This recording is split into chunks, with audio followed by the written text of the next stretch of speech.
one we talked about last offseason, had a bad year this year, really kind of a down year, is Katel Marte. He only hit 240, but when you look at his walk rate, he walked around 10%. I still think he's a good player. But, that walk rate might be something that's up Scott Harris's alley. I don't know if the Diamondbacks are looking to move him necessarily, but they have that young outfield core coming together. So that's kind of pushed Marte back to the infield. So, do they want him to be a second baseman? I'm not sure.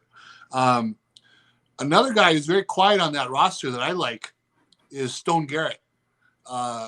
Came up, showed a little bit of power in the major leagues, but mostly he's kind of an aging prospect, but he's got some right-handed power that he showed in the minors. And we know the Tigers need some right-handed power. And I would bet with the other outfielders that the Diamondbacks have coming up with Corbin Carroll and Alec Thomas and Varsho, they probably would move Stone Garrett. And it probably wouldn't cost that much. And he might give the Tigers a little thump in that outfield that they might need. And then I like Carson Kelly. He's kind of an every other year guy. He had his down year this year. Next year should be if he keeps going to his pattern, next year's his big year. So it might be the time to buy in on Carson Kelly, another guy who walks a lot. Well, you have to give up something to get something. So what are you giving up for those players, Yooper? Well, obviously you're not going to get all three. But if for Stone Garrett, I got to believe, one of the younger pitchers, someone on the, the Bo Brisky level might get you into talks or something like that. Really just depends on what the Diamondbacks are looking for. Katel Marte might cost a little bit more. I mean, they might have to dip into a decent prospect. Hopefully nothing like Pacheco, but, something closer to that to get Marte. Yeah, right. I kind of have a pipe dream of sorts. So I think Andrew Chafin is a guy that has a little bit of trade value, at least you would think. And the Dodgers have an outfielder by the name of Andy, I believe Andy Pages. No, Pejas. Pejas, okay. Cuban. Pejas. Yes. I was looking at him. He's a right-handed outfielder. That's something we need. And if the Dodgers were to look to add to their bullpen, maybe Joe Jimenez or Andrew Chafin, even maybe Gregory Soto could be something, a pitcher that could interest them. And they do have a lot of outfield depth, with Betts and Bellinger and Chris Taylor locked up for years to come. So maybe, he could be available for the Tigers, a young right-handed bat in that outfield. It depends on Chafin if he takes the player option. He is a player option for this year. So if he accepts it, so that would be on that. Pejas, I saw last year Chris and I saw him at Great Lakes last year. And, he was a beast. He was an absolute beast. And he could hit the ball. Him and Miguel Vargas were some of the best prospects I've seen. And they were both on the same team. So it's crazy. The Dodger system. No, yeah. Pajes reminds me of he's like an outfield version of Eugenio Suarez. Like I could see him hitting 30+ bombs in the big leagues, but also hitting like 210 and walking plenty. Yeah, he's got this incredible uppercut swing, launch angle. But that'd be fun. I mean, that would certainly spice up the Tigers roster with some power, which is clearly what they need. I didn't go quite as fun. And this is my buddy Rob, and he was asking me questions all year about Stone Garrett, but he's going to love that answer for you. Stone Garrett. Yeah, I like that one.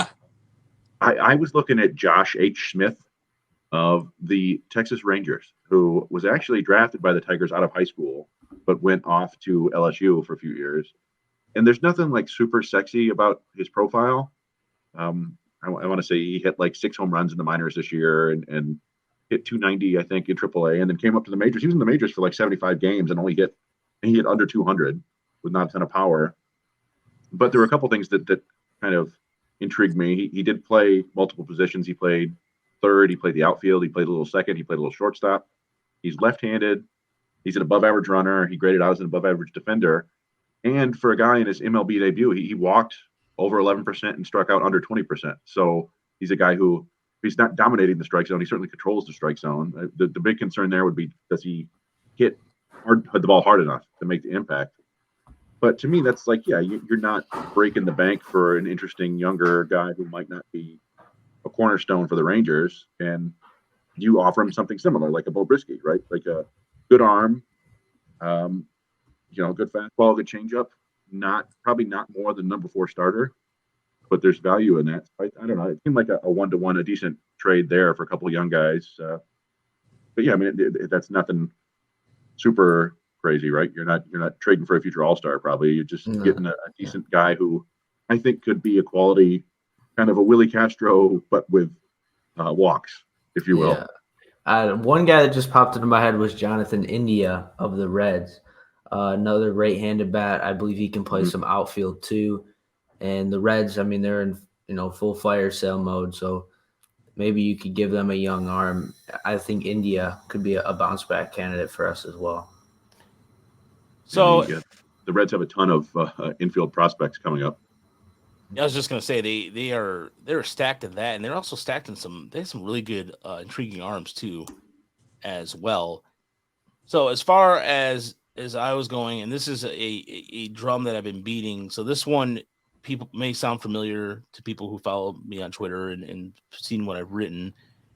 I think Gregory Soto for Danny Jansen in Toronto makes a lot of sense because I think about it this way: if you're going to keep Eric Haas is your number 1 catcher, and you're uncertain about what Jake Rogers is, because Jake Rogers did not come back. I mean, he was throwing at the beginning of the year and then mysteriously just drop off the face of the planet. Jake Rogers is not a proven commodity. It's not a proven thing. Just said that in the first place. But Jansen is. His numbers were pretty good this year, and Toronto is got a boatload of catchers. They have Kirk was an all-star this year. Moreno is going to be a pretty decent catcher too, although maybe he might be DH long term. I'm not sure, but either way, Toronto's pretty stacked there. So if they want to help out their bullpen and the Tigers want to trade Gregory Soto, by all means, I think that would be intriguing.